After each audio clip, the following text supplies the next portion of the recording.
Hello, നമ്മൾ പറയുന്നത് ശ്രദ്ധിക്കുക. കാര്യം എന്താണെന്നറിയോ, നിങ്ങള് പല സ്ഥലങ്ങളിൽ നിന്ന് വരുന്നവരാണ്. ചിലപ്പോൾ ഒരു സ്ഥലത്ത് നിന്ന് തന്നെ വരുന്നവരുണ്ടാവും, താഴെ വേറെ കുറച്ച് പേര് വരുന്നുണ്ടാവും.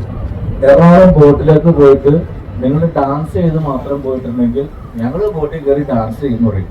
നിങ്ങൾ ബോട്ടിൽ പോയിട്ട് ഏതെല്ലാം സ്ഥലങ്ങൾ കണ്ടെന്ന് ചോദിച്ചാൽ എനിക്ക് ഞങ്ങളൊന്നും കണ്ടില്ല എന്ന് പറയും. അതുകൊണ്ട് നമ്മൾ കുറച്ച് കാര്യങ്ങൾ പറഞ്ഞു തരികയാണ് നമ്മൾ, അല്ലേ? പറയണ്ടേ? അപ്പൊ താഴെ ഇരിക്കുന്നവരും ശ്രദ്ധിക്കുക. വലതുവശം എന്ന് പറഞ്ഞാൽ നിങ്ങൾക്ക് അറിയാലോ, ഇടതുഭാഗം എന്ന് പറയാൻ അറിയാലോ. ഞാൻ റൈറ്റും ഇംഗ്ലീഷിലൊന്നും പറയണ്ടല്ലോ. അപ്പൊ നിങ്ങൾ വലതുഭാഗത്തേക്ക് നോക്ക്. ഏത് വലതുഭാഗം? ബോട്ടിന്റെ വലത് വലതുഭാഗത്താണ് വെള്ളാർപാടം ഐലൻഡ്. വലതുഭാഗത്താണ്. നേരെ ബോട്ടിന്റെ മുമ്പിൽ കാണുന്നത് വലതുഭാഗത്ത് കാണുന്നത് വെള്ളാർപാടം ഇന്റർനാഷണൽ കണ്ടെയ്നർ ടെർമിനലാണ്. എന്ന് പറഞ്ഞാൽ വിദേശ രാജ്യങ്ങളിൽ നിന്ന് കണ്ടെയ്നർ കപ്പലിൽ കയറ്റി ഇവിടെ കൊണ്ടുനിർത്തുകയും ഇവിടെ നിന്ന് കപ്പലിൽ കയറ്റി വിദേശ രാജ്യങ്ങളിലേക്കും പല സ്റ്റേറ്റുകളിലേക്കും കണ്ടെയ്നർ കയറ്റി പോകുന്ന സ്ഥലമാണ് വെള്ളാർപാടം ഐലൻഡ്. ആ കപ്പലിലേക്ക് നോക്കി 2 ദിവസം ഒരു കപ്പലിൽ പോയി നോക്കാം. ആ കപ്പലിലേക്ക് നോക്കിയ തീപ്പെട്ടി അടക്കി വെച്ച ഒരു കണ്ടെയ്നർ ഇരിക്കുന്നുണ്ടല്ലേ. നമ്മൾ റോഡിൽ കൂടി ഒരു ലോറിയിൽ കണ്ടെയ്നർ കൊണ്ടുപോകുമ്പോ എത്ര നേരം കഴിയുന്നു അല്ലേ? ഒന്ന് മാറി നിൽക്കണമെങ്കിൽ ഇവിടെ നോക്കുമ്പോൾ ഇത്ര ചെറുതാണെന്ന് ചോദിക്കും. പക്ഷെ ലോറിയിൽ കൊണ്ടുപോകുമ്പോൾ ചെറിയ കണ്ടെയ്നർ 20 അടിയാണ്, വലിയ കണ്ടെയ്നർ 40 അടിയാണ്. ഇതാ ഈ കപ്പലില് 10,800 കണ്ടെയ്നറുകളും ഈ കപ്പലിൽ കയറും. അതിന്റെ ടോപ്പിൽ നിന്ന് 3 കണ്ടെയ്നർ ആ കപ്പലിന്റെ അടിയിലേക്ക് ഉണ്ടാവും. ആ കപ്പലിന്റെ അടിയിൽ റെഡ് കളർ കണ്ടാവും. താഴെ ഇരിക്കുന്നവർക്ക് ശ്രദ്ധിച്ച് കേൾക്കുമ്പോട്ടോ, റെഡ് കളർ കണ്ടാവും. അതാണ് കപ്പലിന്റെ ലോഡ് ലെവൽ. ലോഡ് ലെവൽ എന്ന് പറഞ്ഞാൽ ആ റെഡ് കളറ് വെള്ളത്തിന്റെ ലെവല് വരുന്ന വരെ ലോഡ് കയറ്റാൻ പാടുള്ളൂ. അത് കഴിഞ്ഞ് ലോഡ് കയറ്റാൻ പാടില്ല. ഇത് പല രാജ്യങ്ങളിൽ നിന്നും അല്ല, ചിലപ്പോൾ മറ്റു സ്റ്റേറ്റുകളിൽ നിന്നും വന്നതായിരിക്കും. ഈ കപ്പലിന്റെ ഫ്രണ്ടിൽ ഇങ്ങനെ തള്ളിങ്ങനെ അടിയിൽ അതിനെ ബോൾബോ എന്ന് പറയും. അത് പണയാൻ തുടങ്ങിയത് ടൈറ്റാനിക് കപ്പലിനെ കുറിച്ച് നിങ്ങൾ കേട്ടിട്ടുണ്ടാവും, ഒരു ഇംഗ്ലീഷ് പടമൊക്കെ. ആ ടൈറ്റാനിക് കപ്പലിന് ആ സാധനം ഉണ്ടായിരുന്നില്ല. അതുകൊണ്ടാണ് ഐസ് കട്ടയെന്ന് പറഞ്ഞാൽ ചെറിയ ഐസ് കട്ടയൊന്നുമില്ല, കണക്കിന് ഐസ് കട്ടാകുമ്പോൾ ഹൈറ്റിൽ ഇട്ടിട്ടാണ് ആ കപ്പല് രണ്ടായി പിളർന്നു പോയത്. അതിനുശേഷമാണ് ഈ സാധനം എല്ലാം കപ്പലിന് കണ്ടത്. എന്നാൽ ഒരു പരിധി വരെ അതിന്റെ ഫ്രണ്ട് ആ സാധനം വിൽക്കുള്ളൂ. അപ്പോൾ ഒരു പരിധി വരെ കപ്പലിന്റെ പിന്നീട് പറ്റില്ല. അതുകൊണ്ടാണ് അതിന് ശേഷം ആ സാധനം അങ്ങനെ പണിതിരിക്കുന്നത്. അതിന്റെ ഫ്രണ്ടിൽ ആ മുംബൈയിലെ ഇതിന്റെ ഫ്രണ്ടിൽ ഒരു ഞണ്ടുകാല് പോലെ ഇരുന്ന സാധനം ഉണ്ടാകും. അതാണ് ഹാങ്കർ എന്ന് പറയും. ഹാങ്കർ എന്ന് പറഞ്ഞാൽ മനസ്സിലായോ? മലയാളത്തിൽ നമ്പൂര് എന്ന് പറയും. കപ്പലിനെ എന്തെങ്കിലും എവിടെയെങ്കിലും പുറക്കടൽ വെച്ച് നിർത്തണമെങ്കിൽ ആ സാധനം റോപ്പ് വഴി തറയേക്ക് മണ്ണിൽ മുട്ടണ വരെ അത് ചേർക്കിടും. ആ സാധനം മണ്ണിൽ പോയിട്ട് പിടിച്ചിരിക്കും. അപ്പൊ കപ്പൽ പിന്നെ അനങ്ങില്ല, അങ്ങോട്ട് ഇങ്ങോട്ട് പോവില്ല. പിന്നെ തിരിഞ്ഞാലും കപ്പൽ മുന്നോട്ട് പോവില്ല. അതിന് വേണ്ടിയുള്ള സാധനമാണ്. അതൊക്കെ ശ്രേയസ് എന്ന് പറഞ്ഞൊരു കപ്പലാണ്. ഇപ്പൊ കണ്ടെയ്നർ കയറ്റുവാണെങ്കിൽ നിശ്ചിവിടെ നോക്കിയല്ല, താഴെ നിങ്ങൾ ശ്രദ്ധിച്ച് നോക്ക്.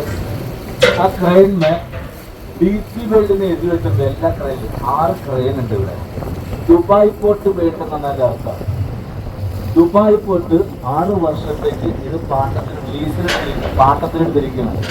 ദുബായ് പോർട്ട് പാട്ടത്തിനെടുത്താലും അവര് ഈ പോർട്ട് പണിത് അവർ ഉപയോഗിച്ച് 40 കൊല്ലം കഴിയുമ്പോൾ കേന്ദ്ര ഗവൺമെന്റിന് ഇത് കൈമാറി കൊടുക്കണം. ഇപ്പൊ 10-13 കൊല്ലം ആയിട്ടുള്ളൂ. ഇപ്പൊ ദുബായ് പോർട്ടിന്റെ അടല അതാണ് DC വേൾഡ് ചെയ്തിട്ട്. DC world full form Dubai port world എന്നാണ്.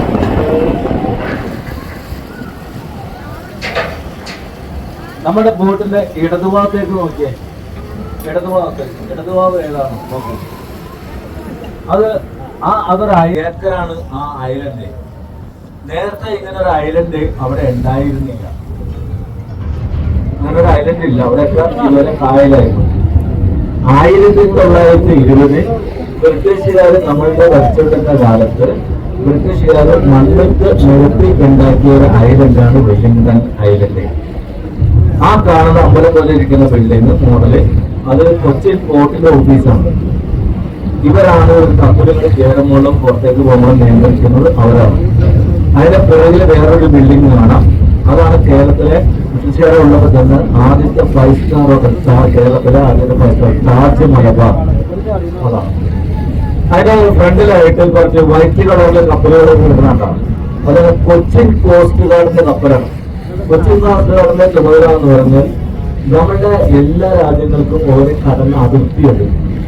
നമ്മുടെ ഇന്ത്യൻ അതിർത്തി കടക്കുന്ന ഒരു കപ്പലാണ് പാലക്കാട്ടിൽ നിന്നാണ് കൊച്ചിൻ കോസ്റ്റ് ഗാർഡ് പോയിട്ടുള്ളത്. നമ്മുടെ അതിർത്തിയിൽ അവിടെ ഇപ്പോഴും കുറെ ഉണ്ടാവുക. ഇവിടെ സെപ്പറേറ്റ് ഇവിടെ ഉണ്ടാവും, അവിടെ ഉണ്ടാവും. അപ്പൊ ഇങ്ങനെ മാറി മാറി പോയിക്കൊണ്ടിരിക്കും.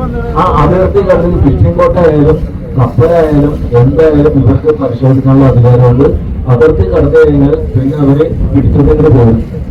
ഇവര് പറഞ്ഞത് കേട്ടില്ലെന്ന് പറഞ്ഞ നേവിയുടെ യുദ്ധക്കപ്പലുകളും ഹെലികോപ്റ്ററുകളൊക്കെ വന്ന് അവർ പിടിച്ചോണ്ട് ഇവിടെ കൊണ്ടുവന്നത്.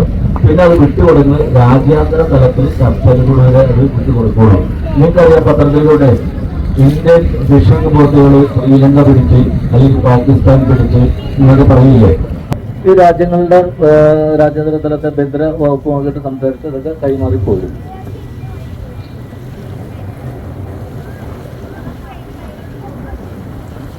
ഇതൊക്കെ ഈ രണ്ട് സൈഡിലും ഡോൾഫിൻ ഏരിയ ഉള്ള സ്ഥലങ്ങളാണ്. ഈ സൈഡ് വലതുഭാഗത്തായാലും റൈറ്റ് സൈഡിലാണ് ഡോൾഫിൻ. പക്ഷെ ഇപ്പൊ കാണൂല എന്ന് പറയാൻ കാര്യം, ശരിക്കും വെയിലുള്ള സമയം, വേലിയേറ്റമുള്ള സമയം, ആ സമയത്തെ കാണല്.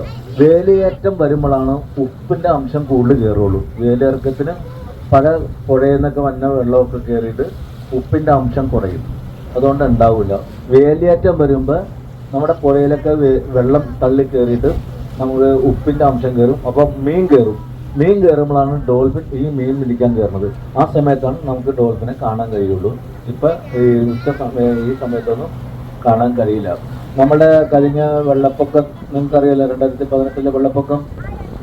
നമ്മുടെ ഡാമൊക്കെ തുറന്നെങ്കിലും വെള്ളം ഇങ്ങനെ കയറാൻ കാര്യം വേലിയേർക്കും ഉണ്ടായിരുന്നില്ല. വെള്ളം കടലിറങ്ങണമല്ലോ, കടലിറങ്ങിയില്ല. അതാ 3-4 ദിവസത്തേക്ക്. എല്ലാ ദിവസവും കടലിറങ്ങുകയും കയറുകയും ചെയ്യും. ആ സമയം 3-4 ദിവസം നമ്മളുടെയൊക്കെ കഷ്ടകാലത്തിന് എൻ്റെയൊക്കെ വീടിൻ്റെ ജനൽപ്പൊക്കം വരെ പെരിയാറിൻ്റെ തീരത്താണ് വെള്ളം കയറി. വേലിയിറക്കം ഉണ്ടായിരുന്നില്ല. വെള്ളം കയറുമായിരുന്നെങ്കിലും മുറ്റത്തൊക്കെ വെള്ളം വരുമായിരുന്നു. ഇത് വേലിയിറക്കം ഇറങ്ങിയില്ല, കടലിറങ്ങിയാലല്ലേ വെള്ളം തള്ളിപ്പോവുള്ളൂ. ഇത് കടലിറങ്ങിയില്ല. അങ്ങനെയാണ് നമ്മുടെ കൂടുതൽ അവിടെ. പിന്നെ എല്ലാ ഡാമും നടന്നുകൊണ്ട് വെള്ളം വിടുകയും ചെയ്യും. അതിൻ്റെതായ കുറവുകളും ഉണ്ട്.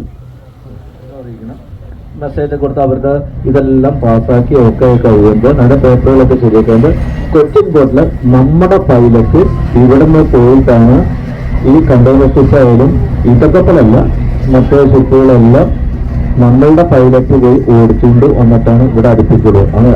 അങ്ങനെ ചെയ്യാൻ കാരണം പുറത്തുനിന്ന് തന്നെ കപ്പലിന് ഇതിന്റെ കപ്പൽ ചാൽ അറിയില്ല. അതെല്ലാ രാജ്യത്തും അങ്ങനെയാണ്. അപ്പൊ ഇവർക്ക് നമ്മളെ ആൾക്കാർക്കെല്ലാം അറിയുള്ളൂ. അപ്പൊ കപ്പൽ ചാല് അവർക്ക് അറിയുള്ളൂ.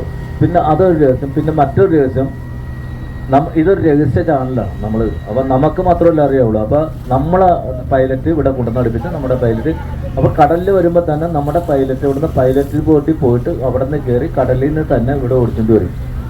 അങ്ങനെ 2 കാരണങ്ങളുണ്ട്. ചാലറിയാൻ പാടില്ല, പിന്നെ അതൊരു രഹസ്യ സ്വഭാവമുള്ള ഇതാണ്. 2 സൈഡിലും ചീന വലയുണ്ട്. കണ്ടോ, വലതുഭാഗത്തും ചീന വലയുണ്ട്, ഇടതുഭാഗത്തും ചീന വലയുണ്ട്. ഇപ്പൊ ഈ സമയമായതുകൊണ്ട് ചീന വലയൊക്കെ ചീഞ്ഞ വലയല്ല കേട്ടോ, ചീന വലയല്ല, ശരിക്കും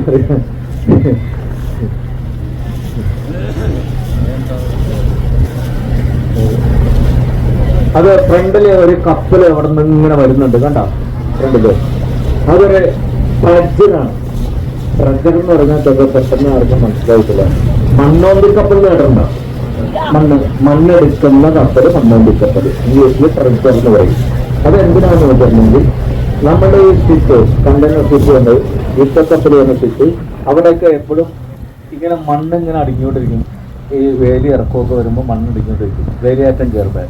അപ്പൊ ആ സ്ഥലത്ത് മണ്ണെടുത്ത് ഇങ്ങനെ മാറ്റിക്കൊണ്ടേയിരിക്കണം, ആഴം കൂട്ടാൻ. മണ്ണെടുത്ത് ആഴം കൂട്ടിക്കൊണ്ടിരിക്കണം. കപ്പൽ വരുന്ന ചാനൽ എപ്പോഴും ആഴം കൂടുതൽ വേണം. ആ മണ്ണെടുത്തിട്ട് കൊണ്ടുപോയി പുറംകടലിൽ കൊണ്ടുപോയി 10-25 കിലോമീറ്റർ ദൂരം കൊണ്ടുപോയി മണ്ണ് കളഞ്ഞിട്ട് അടി തുറന്ന് മണ്ണ് കളഞ്ഞിട്ട് വീണ്ടും ഉടരും. അങ്ങനത്തെ 5 ട്രൈറ്ററുണ്ട്, മണ്ണൊന്തിക്കപ്പലുണ്ട്. പിന്നെ ബക്കറ്റ് ടൈപ്പും ഉണ്ട്. ബക്കറ്റ് ടൈപ്പ് എന്ന് പറഞ്ഞാൽ ഇങ്ങനെ ബക്കറ്റ് വഴിയിരിക്കും, അതിങ്ങനെ മണ്ണ് ഇങ്ങനെ താത്തിട്ട് മണ്ണിങ്ങനെ എടുത്തിട്ട് ഇതത് വേണ്ട. 2 സൈഡിലും 2 പൈപ്പ് ഉണ്ട്, അതിന് പ്രപ്പലറുണ്ട്. ആ പ്രപ്പലർ ടക്ക് ചെയ്ത് മണ്ണ് വലിച്ചില്ലാതെ കയറ്റിയിട്ട് ഇതാണ് ഏറ്റവും കൂടുതൽ മണ്ണെടുക്കുന്നത്. എടുക്കുമ്പോൾ വെള്ളം പുറത്തേക്ക് പമ്പ് കളഞ്ഞിട്ട് മണ്ണ് മാത്രം കൊണ്ടുപോയി പുറംകടലിൽ കൊണ്ടുപോയിക്കണം. അങ്ങനെ വരുന്ന ഒരു കപ്പലാണ് ആ റൈറ്റ് സൈഡിൽ നമ്മൾ അറബിക്കടലിൽ പറഞ്ഞില്ലേ അവിടെ ഇങ്ങനെ വന്നുകൊണ്ടിരിക്കുന്നത്.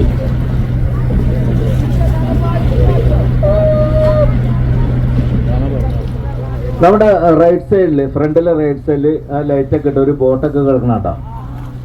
അത് ഫ്രണ്ടൻ ബോട്ട് യാർഡ് ഹോട്ടൽ എന്നുള്ള ബ്രിട്ടീഷുകാരുടെ അടുത്തുള്ളതാണ്. അതിപ്പോൾ ഒരു 5 സ്റ്റാർ ഹോട്ടലാണ്, കാശ്മീർ ഗ്രൂപ്പിന്. അത് യൂറോപ്യൻസാണ് കൂടുതൽ. മലയാളികളും എല്ലാവർക്കും വരാറുണ്ട്, ബോട്ടുകളുള്ളവർക്ക്. യൂറോപ്യൻസാണ് അവിടെ നിന്ന് താമസിക്കാറുള്ളത്. അതിനിപ്പുറം ആസ്പിൻ ബാൾ എന്നൊക്കെ ഒരു വൈറ്റ് കളർ വേറെ സ്ഥലങ്ങളൊക്കെ ഉണ്ട്. ഇവിടെയാണ് ഇന്ത്യയിൽ മാത്രം ഈ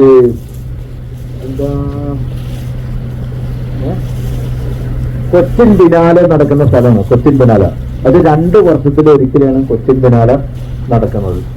ലോകത്തിലെ എല്ലാ കലാകാരന്മാരും ഇവിടെ വന്നിട്ട് അവരുടെ കലാവിരുന്നുകൾ, പല ടൈപ്പിലെ കലാവിരുന്നുകളൊക്കെ അവതരിപ്പിക്കുന്ന സ്ഥലമാണ്. ഒരു 3-4 മാസത്തേക്ക് ഉണ്ടാവും. ഇത് കഴിഞ്ഞ് ഇപ്പൊ ഇനി 2025 ഇനി അതുള്ളൂ. ഇന്ത്യയിൽ കൊച്ചിയിലാണ് അത് നടക്കുന്നത്. അതുപോലെ കൊച്ചിൻ കാർണിവൽ നടക്കുന്നത് ഫോർട്ട് കൊച്ചിയിലാണ്. പപ്പാങ്ങിനെ രാത്രി കത്തിക്കുന്നത്. അതുമല്ല എല്ലാം ഈ ഉണ്ട്. നമുക്ക് ഡോൾഫിനെ കാണാൻ പറ്റാത്തത് കഴിഞ്ഞ ഉച്ചക്ക് 2 ട്രിപ്പില് 3 ഇഷ്ടംമാതിരി കാണുമല്ലോ. അടുത്ത മാസം ഈ കുട്ടിയുടെ അംശം കുറയും.